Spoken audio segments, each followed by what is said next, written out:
Oi pessoal, agora estamos em outro estúdio, hein? Na verdade vocês estão na minha toca. É aqui onde eu escrevo, que comentei com vocês na aula 2, né? Sobre você ter seu cantinho. Esse é meu cantinho, né? Onde eu me entendo por aqui de manhã, de madrugada, quando eu escrevo. Bom, fui expulsa do estúdio do Brabinho. Tô brincando, mas a gente vai gravar hoje aqui também. Então, olha, vamos falar hoje sobre alguns vícios que a gente comete quando a gente está escrevendo. Palavras que às vezes você tem como substituir e você automaticamente vai colocando e repetindo em quase todos os seus textos e você às vezes não se dá conta disso. Então, é muito importante às vezes você ter o apoio no dicionário ou quando você estiver relendo ir fazendo, grifando as palavras que estão repetidas para você ir fazendo essa substituição para tornar seu texto mais enriquecedor. Por exemplo, a palavra disse e ela disse, e ele disse, ela disse, ele disse. Fica um disse-me-disse que o texto não sai do lugar e é desnecessário. Se ela disse, você já vai abrir o travessão e você vai entrar com a palavra dela. Então não precisa ele dizer também, ele já está respondendo, você sabe que é outra pessoa respondendo. É automático, senão daria continuidade no mesmo parágrafo. Então você tem que entender que o leitor, ele sabe dividir o personagem, né? Não precisa você... É a mesma coisa o pois, que é muito repetido, e outras palavras que às vezes soam mal dentro do texto, como você colocar... era como... Não. Como a mãe dela. Como assim, como a mãe dela? Entendeu? Você pode usar outra palavra, você pode usar feito a mãe dela, parecida com a mãe dela. Não precisa usar o como a mãe dela, porque na hora de ler vai pegar mal. Então, são pequenas substituições que você consegue fazer relendo o seu texto, né? Grifando.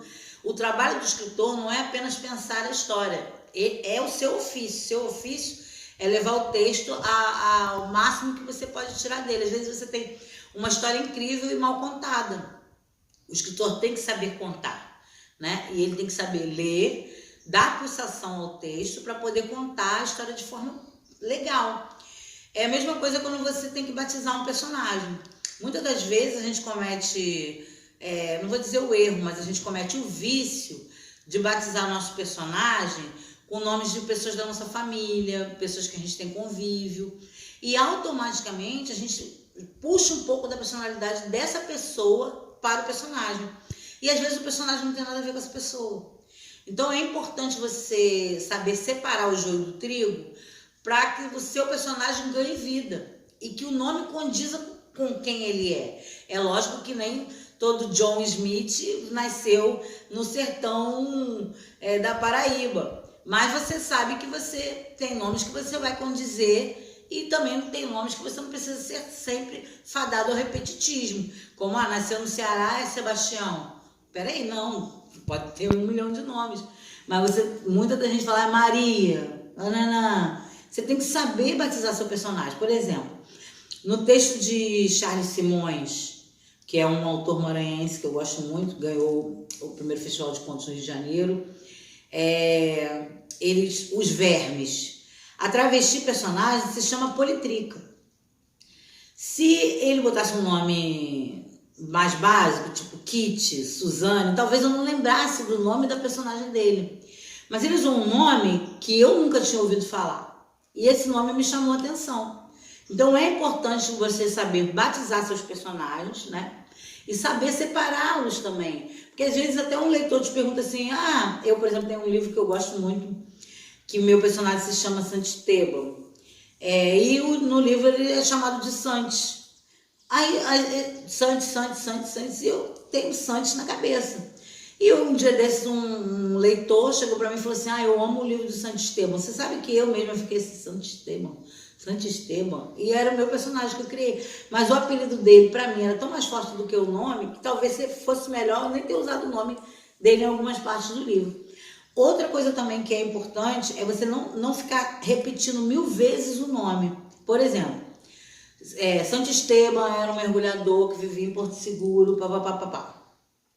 Então Santo Esteban falou à sua mãe. E sua mãe respondeu: Santo Esteban, não, você não pode ficar criando esse tipo de repetição, porque é desnecessário. Você pode falar com o personagem: Santo Esteban era um mergulhador que nasceu em Porto Seguro. Pá. Ele foi falar com a sua mãe.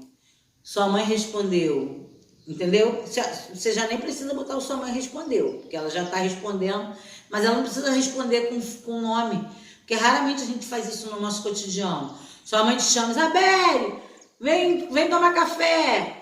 Aí tá, você vai lá, mãe tal, você vai usar o nome dela, você sabe que é sua mãe, você não precisa usar o nome dela para responder, entendeu? Então são diálogos que você tem que trazer uma naturalidade ao diálogo, sem se tornar repetitivo, porque às vezes você alonga demais e o leitor perde o interesse de continuar aquela leitura. E o personagem é muito importante, como, por exemplo, eu esqueci o nome do escritor, que num diálogo com o Suassuna, ele comentou assim: mas Suassuna, você não pode usar esse nome Chicó e João Grilo, porque seu livro pode vir a ser traduzido, e como é que vai ficar esses nomes na tradução? Eu prefiro usar nomes comuns, porque pode ser usado em francês e inglês e português, e usar o mesmo nome que tem a mesma pronúncia. Assim, uma preocupação que é desnecessária ao autor, entendeu? Quando a pessoa for fazer a tradução, for fazer a ligação, ela vai conseguir ligar o texto e ligar o personagem, né, à história. E seu personagem, ele não vai perder a personalidade dele. Ele vai continuar com aquele nome, seguindo a personalidade dele, entendeu? Por exemplo, a cadela Baleia, de Vidas Secas, do Graciliano. Baleia, se você falar na literatura, tem outra cadela Baleia, todo mundo vai se lembrar da Baleia de Graciliano Ramos. Quando a família de Vidas Secas começa no livro, ela já está em ação, Baleia já está lá, já estão andando há dias, e ninguém precisa explicar isso, que a cadela já é companheira da família, porque no próprio desenvolver da história você já sente a familiaridade dos personagens com a cadela Baleia. E o nome da baleia é bem forte, tanto que eu não lembro o nome dos outros personagens, mas eu lembro da baleia. É isso aí. Respira.